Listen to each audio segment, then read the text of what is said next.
అప్పుల బాధలు వెంటాడుతున్నాయా? అయితే 6 JVR వారి జాతిరత్నాలు ధరించండి. హాయ్, వెల్కమ్ టు మనం టీవీ. నేను మీ మనోజ్. ఏపీలో అసెంబ్లీ సమావేశాలు జరుగుతున్నాయి. ఈరోజు బాలయ్య బాబు మాట్లాడారు. నిండు సభలో జగన్ని ఒక సైకో అంటూ కూడా ఆయన మాట్లాడిన పరిస్థితి. ఇప్పుడు బాలయ్య బాబు మాట్లాడిన మాటల మీదనే ఇప్పుడు తెలుగు రాష్ట్రాల్లో చర్చ నడుస్తుంది. అసలు బాలయ్య బాబు నిండు సభలో అలా మాట్లాడొచ్చా లేదా ఏంటి మాట్లాడదాం. మనతో పాటు ప్రముఖ పొలిటికల్ అనలిస్ట్ కట్ట కార్తిక్ గారు. నమస్కారం అండి. బాలయ్య బాబు నిండు సభలో జగన్ని సైకో గాడు అనటం కరెక్టేనా? ఎంతవరకు అది తీసుకోవచ్చు అంటారు? బాలకృష్ణ గారు ఇవాళ కొత్తగా ఎమ్మెల్యే కాదు, మూడోసారి ఎమ్మెల్యే. హిందూపురం నుంచి ఆయన ప్రాతినిధ్యం వహిస్తున్నారు. ఉమ్మడి అనంతపురం జిల్లాలో ఉంది. 2014 నుంచి 2019 వరకు, 2019 నుంచి 2024 వరకు, 2024 నుంచి ఇప్పుడు మూడోసారి ఎమ్మెల్యేకి కంటిన్యూ అవుతున్నారు. ఏ రోజైనా అసెంబ్లీలో ఒక మహిళను అవమానించడం చూసావా? ఏ రోజైనా అసెంబ్లీలో బూతులు తిట్టడం చూసావా? ఇవాళ ఈ పదం నీకు బూతుగా అనిపిస్తుంది, నాకు తెలియదు. కానీ మామూలుగా ఎప్పుడైనా బూతులు తిట్టడం చూసావా? ఒక మహిళను అవమానించడం చూసావా? ఇవాళ అతను ఉద్దేశించి తాగొచ్చారా? ఏందా మాటలు? ఒక ఎమ్మెల్యేని పట్టుకొని, అసెంబ్లీకి వచ్చిన వ్యక్తిని పట్టుకొని తాగొచ్చారా, తాగొచ్చి మాట్లాడుతున్నారా? గతంలో తాగొచ్చే మాట్లాడారు. ఈ రకంగా బూతులు తాగొచ్చే తిట్టారా? ఏంటి అంటే మీరు ఎమ్మెల్యేని అవమానిస్తున్నారు. సభలో జరిగిన విషయాన్ని సభలోనే మాట్లాడాలి, కానీ బయట ప్రెస్ మీట్ పెట్టి మాట్లాడుతూ అవమానిస్తున్నారు అంటే ఇది ఎలా చూడాల్సిన పరిస్థితుందో ప్రజలనే కామెంట్ రూపంలో అడుగు. అసెంబ్లీలో బాలకృష్ణ గారు మాట్లాడుతూ, ఆయన హిందూపురం ఎమ్మెల్యేగా ఉన్నారు, టీడీపీ పార్టీ నుంచి గెలిచారు, మూడోసారి ఎమ్మెల్యే ఆయన, జగన్మోహన్ రెడ్డి గారిని ఉద్దేశించుతూ ఆ సైకో అనేటువంటి విషయాన్ని ప్రస్తావించారు. వాస్తవానికి ఆ మాట అనటానికి ఆ చర్చను మనం చూడాలి. వాస్తవానికి కామినేని శ్రీనివాసరావు గారు మాట్లాడుతూ సినిమా ఇండస్ట్రీని జగన్మోహన్ రెడ్డి గారు అవమానించారు. ఆయన అధికారంలో ఉన్నప్పుడు సినిమా ఇండస్ట్రీ పెద్దలు జగన్మోహన్ రెడ్డి గారిని కలవటానికి వచ్చినప్పుడు గేటు దగ్గరే కారు ఆపి నడిపించారు.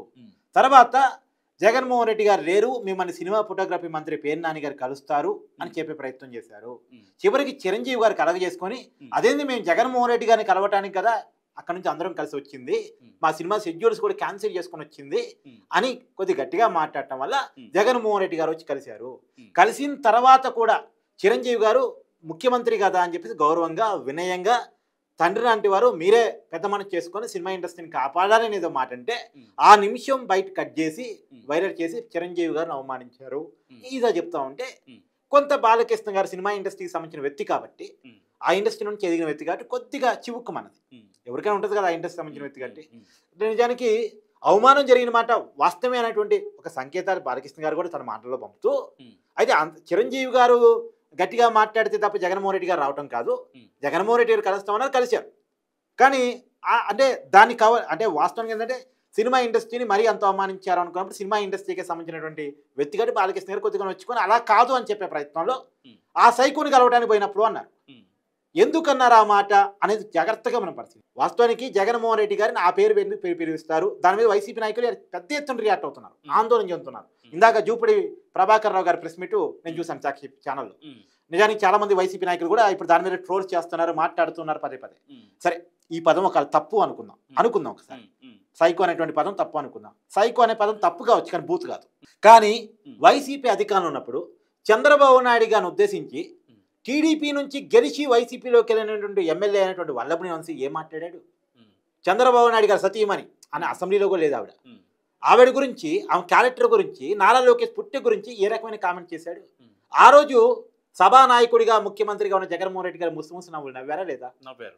తర్వాత ఆ రోజు మంత్రిగా ఉన్నటువంటి అంబటి రాంబాబు మాధవరావు అంటే ఏదో కామెంట్, మాధవరెడ్డి అంటే ఏదో కామెంట్ చేసి వెటకారం చేస్తా ఉంటే దాన్ని అసెంబ్లీలో జగన్మోహన్ రెడ్డి గారు నవ్వారా లేదా? నవ్వారు. సరే, ఆ రెండు పక్కన పెట్టు, ఆ రెండు జరగలేదు, నడుస్తుంది, ఓకే.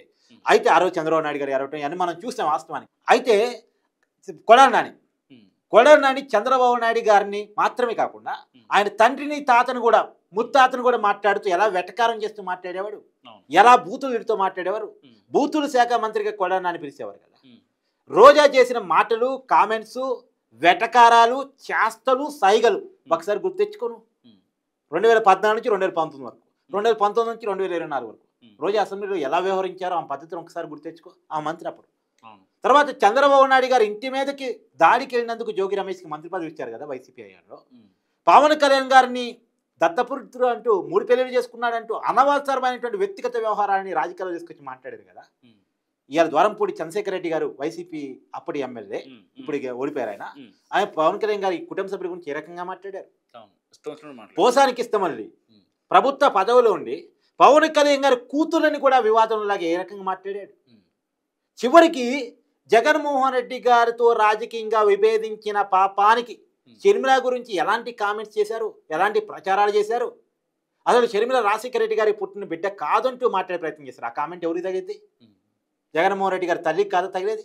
అంటే రాజకీయంగా విభేదించిన పాపానికి తల్లిని చెల్లిని కూడా తిట్టించారు కదా, బూతులు తిట్టారు కదా. ఆవిడేసుకున్న చీరను కూడా ఏకంగా జగన్మోహన్ రెడ్డి గారు షర్మిల గారు కట్టుకున్న చీర మీద మాట్లాడారు.